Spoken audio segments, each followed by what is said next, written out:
अस्सलाम वालेकुम नाज़रीन, you're watching question hour with Mona Alam. हुकूमती इत्तेहाद की जो खुशियाँ हैं वो 7वें आसमान पर इस वक्त पहुँच चुकी हैं, क्योंकि क्यों ना हो कि क्योंकि जो रिक्वायर्ड नंबर था 2/3 अक्सरियत के लिए जो कि 224 था, उससे भी कई ज़्यादा नशिस्तें जो हैं वो हुकूमती इत्तेहाद ने अपने नाम कर ली हैं, यानी कि 224 अरकान दरकार थे। लेकिन इस वक्त जो हुकूमत पूरे इत्तेहाद के पास तमाम पार्टीज़ को मिलाकर जो तादाद बनती है वो 237 है, कल के फैसले के बाद सुप्रीम कोर्ट के मखसूस नशिस्तों के हवाले से। और दूसरी तरफ ज़ाहिर है जहाँ हुकूमत की और बिलखुसूस PMLN की जो इस मामले पे खुशियाँ हैं, वहाँ वहीं पर दूसरी तरफ पाकिस्तान तहरीक इंसाफ की सफ़ों में इस वक्त शदीद गम का माहौल है और शदीद गम का समा है। फवाद चौधरी साहब जैसे पुराने लोग कह रहे हैं कि एक नई कमेटी तश्कील दी जाए, नई इस वक्त जो मौजूदा जो क़यादत है और जो वकला पे जो इन्हिसार करती है उनके बस की ये बात नहीं है। मुसलसल यके बाद दीगरे उनको फेलियर्स का सामना हो रहा है, ये उनकी ट्वीट भी आप देख सकते हैं। अलीमा खान साहिबा को उन्होंने टैग करके ये बात की है और उनको बताया है कि बुरी तरह से पाकिस्तान तहरीक इंसाफ यके बाद दीगरे सेटबैक्स पे सेटबैक्स उनके लिए आ रहे हैं। इस पूरे मामले पर जो रिएक्शंस आए हैं हुकूमत के, खुद वज़ीर आज़म शहबाज शरीफ साहब ने भी इस पर इंतहाई खुशी का इजहार किया है। एक बात बड़ी तय है कि ये नंबर्स 237 हैं। पीपल्स पार्टी पे बहरहाल आई थिंक फिर भी इन्हिसार अगर 2/3 से ज़ायद अक्सरियत किसी भी कानून साजी के लिए चाहिए हुकूमती इत्तेहाद को, तो Peoples Party being the biggest ally party उनके ऊपर जो रिलायंस होगा वो तो खैर ज़्यादा ही वो अभी भी होगा, लेकिन प्रॉबेबली वो रिलायंस पहले के मुकाबले पहले की निस्बत PMLN को कम हो जाएगा इस पूरे फैसले के बाद, क्योंकि अददी तौर पर PMLN ने भी ज़ाहिर है उन्होंने भी कई नशिस्तें हासिल की हैं। प्रोविंशियल जो असेंबलीज है वहाँ पर भी कोई इसी तरह की सूरत हाल है, इस पर बात रहेगी। वहीं दूसरी तरफ शदीद तनकीद का निशाना बनाया जा रहा है चीफ मिनिस्टर गंडापुर साहब की खैबर पख्तूनख्वा हुकूमत को स्वात में होने वाले इस बदकिस्मत वाक़े पे। इस पर हमने कल भी बात की, जहाँ पर सयाह घूमने गए थे और ख़वातीन बच्चे इस दर्दनाक फुटेज में आप देख सकते हैं कि जो यहाँ पर स्ट्रैंडेड थे और आहो पुकार उनकी जारी रही, मदद के लिए गुहार लगाते रहे, लेकिन कोई भी ना आया।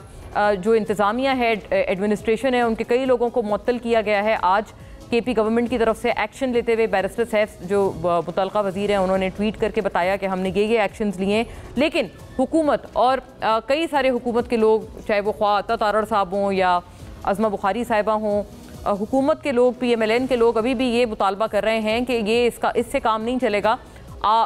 CM KP गंडापुर साहब, अली अमीन गंडापुर शुड स्टेप डाउन, उनका इस्तीफ़ा आएगा तो बात बनेगी, क्योंकि खान साहब खुद ही कहते थे जब वो अपोजिशन में थे कि अगर कोई इस तरह का वाक़या होता है, और वो एक उन्होंने मिसाल दी थी कि मगरबी ममालिक में अगर कोई कश्ती भी डूब जाती थी तो वज़ीर आज़म रिज़ाइन कर देता था। ट्रेन हादसात पे वो ये मिसालें देते थे, तो अब ये उनके ऊपर क्यों पूरी नहीं उतरती जब इस तरह से 18 तकरीबन लोग जो अभी तक बताए जा रहे हैं जान की बाजी इस तरह से एक नागहानी आफत की सूरत में इस तरह से हार गए और उनको बचाया जा सकता था, वो कई घंटे तक यहाँ फंसे रहे।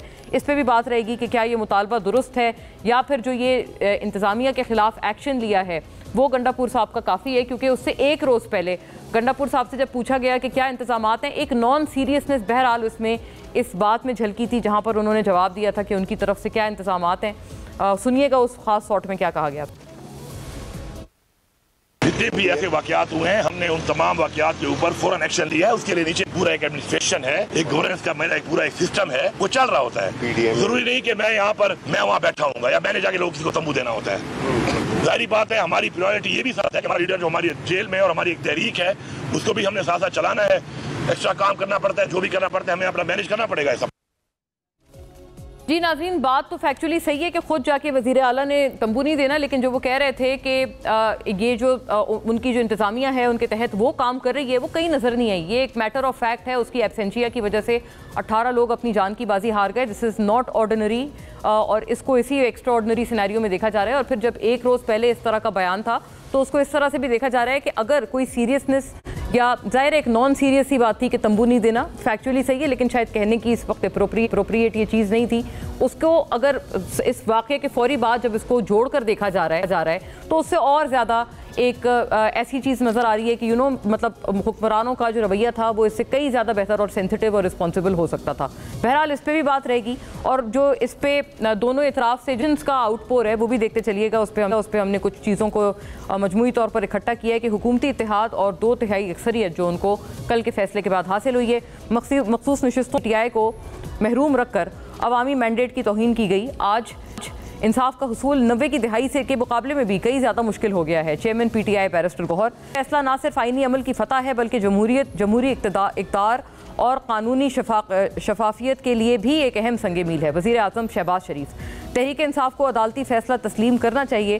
तहरीक इंसाफ अपने गलत फैसलों का शिकार हो गई है। अदालती फैसले के बाद हुकूमत को ऐसा नंबर मिल जाएगा जिससे हमें कानून साजी में आसानी होगी। राना सनाउल्लाह, मखसूस नशिस्तों के फैसले के बाद हुकूमती इत्तेहाद को ऐवान में 2/3 अक्सरियत हासिल हो गई है और उससे ज़्यादा ही हो गई है। जैसे मैंने अर्ज़ किया इससे पहले, सुप्रीम कोर्ट के फैसले की रोशनी में 77 मखसूस नशिस्तें बहाल हो गई हैं, जिनमें 22 कौमी असम्बली की हैं जबकि 55 सूबाई असम्बलियों की।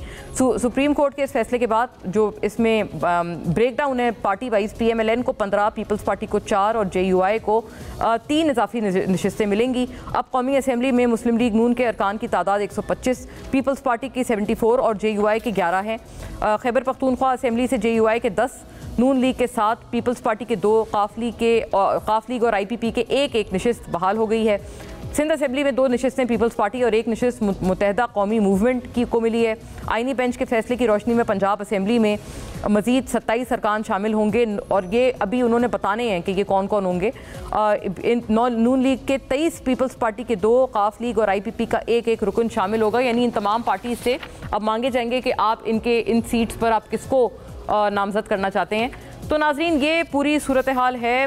बहुत इन ज़रूरी मामलात पे ओवर टू आवर गेस्ट्स और तमाम का इस बारे में रुख करते हैं। कैसर शेख साहब हमारे साथ नाजरीन मौजूद हैं, मेंबर कौमी असम्बली पाकिस्तान मुस्लिम लीग नून, अपनी जमात के स्टॉलवर्ट हैं और वफाकी वज़ीर भी हैं बराए इन्वेस्टमेंट्स। इस बहुत अहम पोर्टफोलियो को इस वक्त आप ओवरसी कर रहे हैं। बहुत खुश आमदीद आपको कैसर साहब, very warm welcome. Muzammil Aslam साहब नाजरीन पाकिस्तान तहरीक इंसाफ के स्टॉलवर्ट, तमाम तर बहस में हमारे साथ मौजूद हैं अपने तमाम ओपिनियंस के साथ और अपनी पार्टी की बेबाक नुमाइंदगी के साथ। आप वज़ीर ख़जाना भी हैं खैबर पख्तूनख्वा के, इन तमाम चीज़ों को at the helm of affairs देखते हैं। मुजम्मिल साहब I think will shortly join us, आपको भी बहुत खुश आमदीद। कामरान मुर्तज़ा साहब नाजरीन, सेनेटर कामरान मुर्तज़ा JUI के हमारे साथ सीनियर रहनुमा मौजूद हैं और तमाम मामले पे अपनी जमात की नुमाइंदगी हमारे साथ रखेंगे। आपको भी बहुत खुश आमदीद कामरान साहब।